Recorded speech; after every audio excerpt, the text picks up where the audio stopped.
Hello students, welcome back to my YouTube channel Aryan education foundation, जहां पे हम provide कराते हैं हमारे कॉमर्स सेक्शन वालों बच्चों का कंप्लीट मैथ्स एंड अकाउंट्स की सीरीज।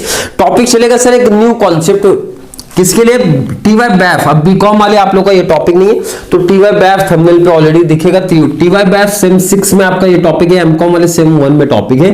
बजटरी कंट्रोल बहुत इंपॉर्टेंट है, दोनों लोग के लिए बात करूंगा, दोनों के लिए बहुत इंपॉर्टेंट है और बहुत इजी टॉपिक भी है।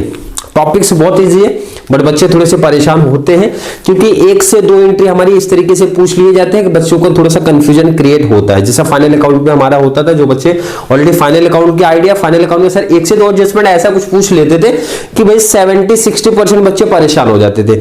बाकी हाँ, ये बहुत बड़ा एडवांटेज है सर कि कंप्लीट, मतलब अगर आपका 15 मार्क्स का है तो 15 में से भाई 10-12 नंबर तो मिलने ही वाले हैं। अगर हमारी 1 से 2 एंट्री गलत भी हो रही है तो ये सबसे बड़ा एडवांटेज इस टॉपिक का मिलने वाला है। बट ट्राई करेंगे किसी बच्चे का, जो बच्चा स्टार्टिंग से सीरीज फॉलो करे तो भाई कंप्लीट मार्क्स उसको मिल जाना चाहिए।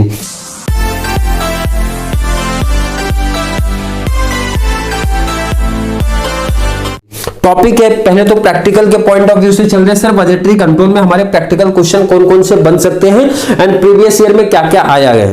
तो सबसे इंपॉर्टेंट टॉपिक्स में से एक है सर हमारा फ्लेक्सिबल बजट। नाम बता रहे सर फ्लेक्सिबल, मतलब एक होता है फिक्स बजट, एक होता है फ्लेक्सिबल बजट।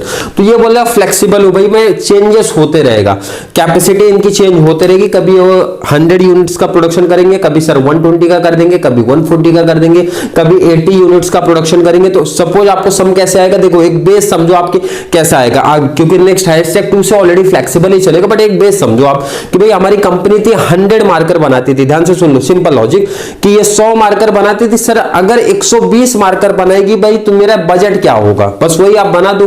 तो 100 को बेस मान के मैं 120 कर दूंगा सर, क्रॉस मल्टीप्लाई चलेगा। 100 का अगर इतना खर्चा तो 120 का कितना, यही लॉजिक हमारा चलेगा। क्लियर है क्या? बहुत सिंपल है। नहीं तो उल्टा पूछते भाई 100 यूनिट से अब आप उसी के बेस पे 80 यूनिट्स का बता दो कितना, तो यही होता है फ्लेक्सिबल बजट। मतलब कोई एक आपको बेस दे देंगे कि भाई 100 यूनिट्स का इतना, तो आप 140 यूनिट्स का बताओ कितना, 120 यूनिट्स का बताओ कितना, 80 यूनिट्स का बताओ कितना। तो ऐसा ही क्वेश्चन आपको पूछते हैं। क्वेश्चन ऑलरेडी समझेगा, कल के लेक्चर से हम लोग चालू करेंगे। बेस एक छोटा सा फॉर्मेट समझते हैं कि सर इसका फॉर्मेट क्या है। अब जिस बच्चे ने ऑलरेडी मार्जिनल कॉस्टिंग किया तो उनके लिए फॉर्मेट सर हमको पहले से पता है क्या सर, वहां पे sales minus variable cost, total variable वहां पे तो लिख देते थे सीधा कंट्रीब्यूशन, तो यहां पे लेकिन टोटल करना पड़ेगा क्योंकि जो हमारे कॉस्ट होते हैं फ्लेक्सिबल बजट की, जब मैं बात करता हूं कॉस्ट हमारे 2 पार्ट में डिवाइड है। कहीं कहीं पे 3 भी दिखेगा, नहीं तो बच्चे पहले जिन्होंने पढ़ा कमेंट करेंगे सर 3 भी होता है। 2 मेन जो होते हैं हमारे 2 होते हैं सर। कौन सा? एक होता है फिक्स, एक होता है सर हमारा वेरिएबल। फिक्स्ड नाम बता रहे सर हमारे फिक्स रहेंगे, जैसे मैंने एग्जांपल दिया था रेंट हो गए। लेकिन इस टॉपिक का बड़ा एडवांटेज है कि क्लियर मेंशन कर देते भाई हम फिक्स है, हम वेरिएबल है, मतलब क्लियर मेंशन करते कौन वेरिएबल है कौन फिक्स है, मेंशन करते हैं 90% केसेस में। तो आपको ये ढूंढना पहचानना का भी टेंशन खत्म हो जाता है। बट नाम बता रहे फिक्स, तो फिक्स रहेंगे। वेरिएबल मतलब होता है भाई प्रोडक्शन के पॉइंट ऑफ व्यू से वो चेंज भी होते रहते हैं, इसलिए वो वेरिएबल कॉस्ट है।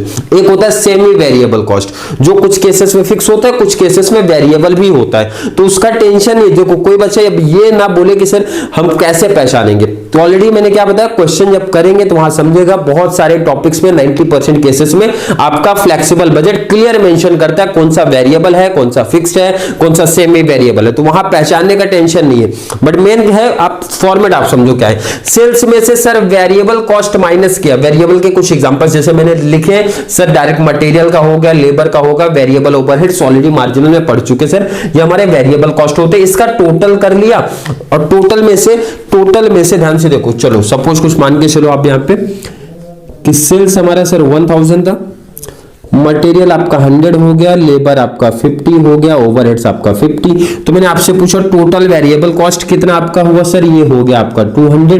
तो 1000 में से 200 माइनस किया, कंट्रीब्यूशन मींस 1 - 2। मैं लिख दूंगा सिंपल सा, 1 कौन है सर, सेल्स है, 1 कौन है सर, सेल्स, 2 कौन है सर, वेरिएबल कॉस्ट, माइनस किया आगे 800 हमारा क्या हो गया सर, कंट्रीब्यूशन हो गया। कंट्रीब्यूशन से फिक्स कॉस्ट माइनस करेंगे, प्रॉफिट मिल जाएगा हमको। तो सर फिक्स कॉस्ट जैसे एग्जांपल में लिख के रखो, फैक्ट्री हो गया, सेलिंग हो गया। अब ये कहां से आया सर, ये मैंने क्या बोला, क्वेश्चन में क्लियर मेंशन होता है, तो वहां पे बात करेंगे। आप एग्जांपल समझो, फैक्ट्री का सपोज आप ले लो कि भाई 100 है और ये भी ले लो आप 100 है, तो ये 100 कितना हो गया सर 200।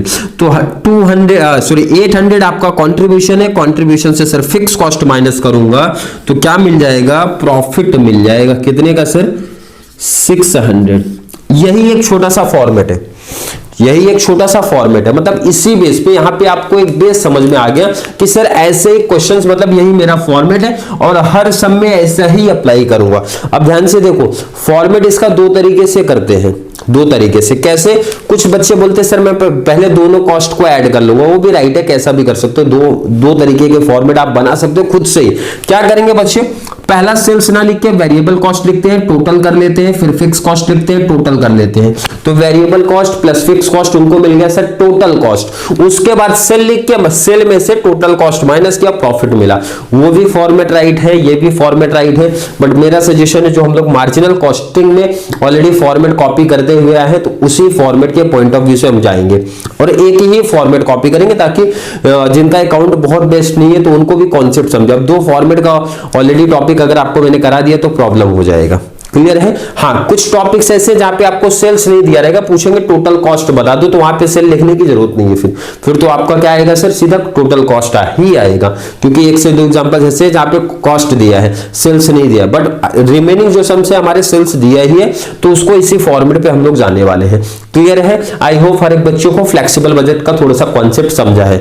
नेक्स्ट आते हैं सर कैश बजट। सबसे सिंपल है, सिंपल और कंफ्यूजन, सिंपल तो है बट कंफ्यूजन है। सर कैश बजट का क्या लॉजिक है, तो मैंने सिंपल सा बोला भाई, सपोज मान के चलो मैंने किसी कोई होटल या फिर कोई भी चीज आप मान सकते हो, किसी होटल में मैंने एक मैनेजर रख दिया, भाई चलो ठीक है एक काम कर, तो नेक्स्ट मंथ आऊंगा आपसे हिसाब किताब करने वाला हूं। देखो सिंपल, बहुत सिंपल सा एक प्रैक्टिकल एग्जांपल है। तो मैंने उनको क्या किया ना, जो हमारे भाई होटल के मैनेजर थे उनको कितना कुछ पैसा देके जा रहा हूं मैं, 10,000 देके जा रहा हूं भाई, 10,000 लो, बाकी का ट्रांजेक्शन जो होगा 1 मंथ के बाद मुझे बताना कितना आपके पास कैश बचा। तो सिंपल सा लॉजिक है भाई, 1 तारीख को उसको बिजनेस पे बैठा दिया मैंने, तो क्या करेगा 1 तारीख से जितने भी ट्रांजेक्शन हो रहे हैं उनके पास कुछ पैसा आएगा, तो सर पैसे को कहीं ना कहीं लिखेगा, कॉमन सा लिखेगा। जो भी पैसा वो रिसीव करेगा कहीं ना कहीं उसको रिकॉर्ड करने वाला है, सर बिल्कुल करने वाला है। तो जो हमारा रिसिप्ट पार्ट होता है, जो रिसीव करेगा, सपोज इसने सेल्स किया, उसको डिविडेंड रिसीव हुआ, उसको डेटर से अपने रिसीव हुआ, तो ये सब क्या करेगा सर, ऐड करेगा। सपोज 1,000 मिला और 2,000 मिला सर, और यहाँ पे 15,000, इसको 3 करो ताकि राउंड फिगर हो जाए। तो टोटल आपका कितना हो गया सर,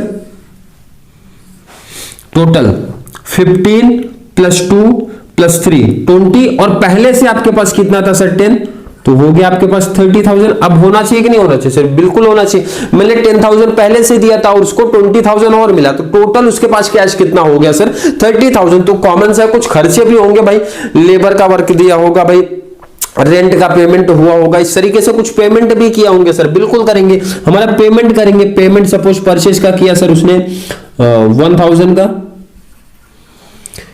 क्रेडिटर्स को कुछ पेमेंट दे दिया सर 2,000 का, कुछ और एक्सपेंसेस हमारा हुआ सर 2,000 का, तो टोटल कितना हो गया सर 5,000 का एक्सपेंसेस हो गया, बिल्कुल हो गया सर। तो मंथ एंड के बाद आऊंगा तो मुझे उनके पास कितना कैश रहना चाहिए मैनेजर के पास सर, इजी है, 30,000 टोटल है भाई, ओपनिंग को लेके जो मैं उनको देके गया था वो लेके टोटल 30,000 है, और उन्होंने टोटल एक्सपेंसेस कितना किया है सर 5,000, तो 25 उनके पास होना चाहिए। मतलब ये सिंपल सा फॉर्मेट है, मतलब फॉर्मेट बहुत ज्यादा रटना नहीं है, फॉर्मेट आप सिंपल सा समझ लो क्या बोलना चाहते हैं। ओपनिंग में रिसिप्ट प्लस कर दूंगा, ये टोटल कहां से मिला सर 1 + 2 से मिला। क्लियर है क्या। पेमेंट का टोटल कहां से आया वो तो बताने की जरूरत नहीं है। क्लोजिंग कहां से आपको मिला सर 3rd - 4 किया, मतलब ये जो आप टोटल था 30,000 में से ये टोटल 5,000 आपने माइनस किया, तो 3 - 4, और यही फॉर्मेट आपका चलेगा नेक्स्ट टॉपिक में। बट यहां पे अभी ध्यान रखना कि ये एक बेस आपको समझा रहे हैं कि आपका फॉर्मेट क्या है एंड किस टाइप्स के सम्स हमको देखने मिलते हैं। ऑलरेडी प्रैक्टिकल पे बहुत फोकस करेंगे, प्रैक्टिकल क्वेश्चंस करेंगे, बट मेन कॉन्सेप्ट है आपको अभी थोड़ा सा ये फॉर्मेट की कहानी समझ में आ जाए कि सर क्या फॉर्मेट है, क्यों ये फॉर्मेट ऐसा लिखा है। क्लियर। चलिए, आई होप हर एक बच्चे को समझा होगा। जिस बच्चों को फॉर्मेट नहीं समझा कमेंट में ऐड करना। अदरवाइज ऑलरेडी जो हमारा कैश बजट चलेगा ना, कैश बजट के प्रैक्टिकल्स हम सब लोग देखेंगे तो वहां पे बहुत और थोड़ी सी डिटेल में जाएंगे। जैसा कि कल हमारा फ्लेक्सिबल बजट होगा तो आपने भी नोटिस किया होगा जो हमारे स्टार्टिंग के हैशटैग होते उनके वीडियो की लेंथ थोड़ी सी ज्यादा होती है क्योंकि टॉपिक्स को थोड़ा सा डिटेल बताते। जैसे 2 हो गया, हैशटैग नंबर 2, 3, 4 2-3 टॉपिक्स में रहेगा। उसके बाद जब आप लोग को ये फॉर्मेट समझ गया, कॉन्सेप्ट समझ गया, उसके बाद वीडियो की लेंथ क्या हो जाती है सर, शॉर्ट हो जाती है हमारी। क्यों? क्योंकि मुझे पता है जो बच्चे हैशटैग 1 से फॉलो कर रहे हैं तो उनको कॉन्सेप्ट समझ में आ रहे होंगे। Clear sir? बिल्कुल। नेक्स्ट हमारा सर प्रोडक्शन बजट, बहुत सिंपल टॉपिक, बहुत सिंपल फॉर्मेट। देखो फॉर्मेट बहुत बच्चे रट भी लेते हैं, बहुत बच्चे समझ भी लेते हैं, रटने की जरूरत नहीं अगर आपने कॉन्सेप्ट समझ लिया। सर मैंने आपसे पूछा कि भाई ये प्रोडक्शन कितना, 1 मंथ में आप कितना कर रहे हो, 1 ईयर में आप कितना कर रहे हो, भाई 3 मंथ्स में कितना कर रहे हो, वो मुझे बता दो। तो उसका सिंपल सा आंसर है। कैसे सर? आंसर देखो आप कितना है। जब हर एक बच्चे ने फाइनल अकाउंट तो पढ़ा ही होगा सर, बिल्कुल पढ़ा है। मान के चलो यहाँ पे आपके पास ओपनिंग कितना था सर, 1000 मार्कर था। ध्यान से देख लो, 1000 मार्कर था सर, बिल्कुल था। कितना बनाया भाई, प्रोडक्शन कितना किया वो मिसिंग है, वो आप ढूंढ रहे हो वहां पे, वही आप यहाँ पे ढूंढ रहे हो टॉपिक्स में। कितना प्रोडक्शन किया नहीं पता, बट हाँ आपको और डिटेल कुछ पता है क्या सर, कि हमने सेल्स कितना किया। अब यहाँ पे ध्यान रखना, सेल्स सपोज मान के चलो 20,000 का किया और आपके पास क्लोजिंग स्टॉक जो स्टार्टिंग में रहता है, हर एक बच्चे को पता होगा सर ये मेरा ओपनिंग होता है। क्लियर है कि नहीं? ये हमारा ओपनिंग स्टॉक होता है सर, हमको पता है। क्लोजिंग की जब मैं बात करता हूं, क्लोजिंग स्टॉक जो हमारा है सर, क्लोजिंग स्टॉक भी आपके पास सपोज यहाँ पे बात करो 5000। क्लियर है? ध्यान से सुन लो क्या क्या डिटेल्स है। ओपनिंग हमको पता है सर, क्लोजिंग हमको पता है, सेल्स हमको पता है, तो प्रोडक्शन बता सकते हो क्या सर? इजी बता देंगे, इजी। कैसे? सेल्स प्लस क्लोजिंग कितना हो गया सर? 25। अब काफी बच्चों को डाउट, और जिनका फाइनल अकाउंट अच्छे से क्लियर है उनको डाउट नहीं होना चाहिए सर क्लोजिंग में सेल्स प्लस कैसे हो गया। मैंने बोला आपने सेल्स कितना किया भाई, मार्कर कितना बेचा, marker sir sorry marker 20,000 markers बेचा भाई, 20,000 मार्कर मैंने बेचा और 5,000 अभी भी है। मतलब टोटल मार्कर हमारे पास कितने थे सर? 25,000, मतलब 25,000 मार्कर मेरे पास थे, जिसमें से स्टार्टिंग में मेरे पास 1,000 मार्कर था, तो मैंने बनाया कितना है? बनाया सर 24,000। कोई भी बच्चा अब आंसर देगा सर 24 कैसे आया, 24 कैसे आया? कॉमन से भाई, जो आपने बेचा प्लस जो आपके पास है वो बनाया होगा या कुछ पहले से होगा सर। पहले से सर हमारा 1000 था, तो कॉमन सी बात है जब पहले 1000 था तो जो रिमेनिंग बच गए आपने बनाया ही होगा ना। प्रोडक्शन बजट का पार्ट है, मतलब फॉर्मेट क्या है सर, सेल्स में क्लोजिंग जुड़ेगा माइनस ओपनिंग होगा भाई, 1 + 2 - 3 होगा। फॉर्मेट देखो बहुत सिंपल हो गया, बहुत सिंपल सा लिखा है, sales plus closing minus opening किया, प्रोडक्शन आ गया। क्लियर कॉन्सेप्ट है क्या? हर एक बच्चे का बहुत इजी टॉपिक है, बहुत इजी वे में आपने समझा और फाइनल अकाउंट से थोड़ा सा लिंक करता है। मतलब ये क्यों टॉपिक है, क्यों मतलब क्या फॉर्मेट, क्या फॉर्मूला यहाँ पे बना, तो ये तो सिंपल है। मेन इंपॉर्टेंट देखो 3 टॉपिक है, अदर भी है, जैसे सेल्स बजट भी होता है, बट आपके ध्यान रखना सेल्स बजट मिसलेनियस पार्ट में आपका दिया गया, तो मतलब सर सेल्स बजट के आने के चांसेस नहीं होते। क्यों? क्योंकि मिसलेनियस जस्ट आपको एक इंफॉर्मेशन आपको दे रहे बैफ वाले बच्चे, नहीं तो कमेंट ऐड करेंगे सर सेल्स भी था मिसलेनियस पार्ट में हमारा दिया है, तो वो ध्यान रखना वो आपके सिलेबस में जस्ट इंफॉर्मेशन के लिए दिया गया, आपके एग्जाम में नहीं पूछेगा, एग्जाम पॉइंट ऑफ व्यू से नहीं है। एग्जाम में सर इंपॉर्टेंट कौन सा है? फ्लेक्सिबल कैश, ये ज्यादा इंपॉर्टेंट है। मतलब 95% आप बोल सकते हो कि यही 2 से क्वेश्चन हमारे पूछे जाते हैं, 5% का चांसेस ये रहता है। तो हम लोग फोकस किस पे ज्यादा देने वाले सर? ये 2 टॉपिक पे।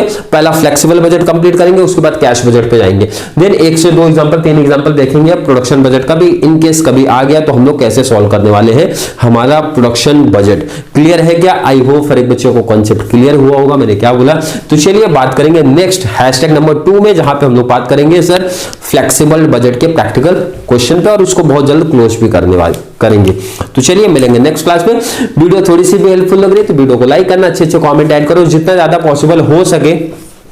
रिक्वेस्ट है कि भाई ज्यादा से ज्यादा शेयर करो, बैफ वाले बच्चे आप लोग शेयर करते रहो, एंड एमकॉम वाले बच्चे आप लोग भी शेयर करते रहो, ताकि नेक्स्ट आने वाले सेमेस्टर्स में आप लोग को इसी तरीके से अकाउंट्स की सीरीज मिलती रहे। तो चलिए मिलेंगे नेक्स्ट क्लास पे, तब तक के लिए थैंक यू सो मच।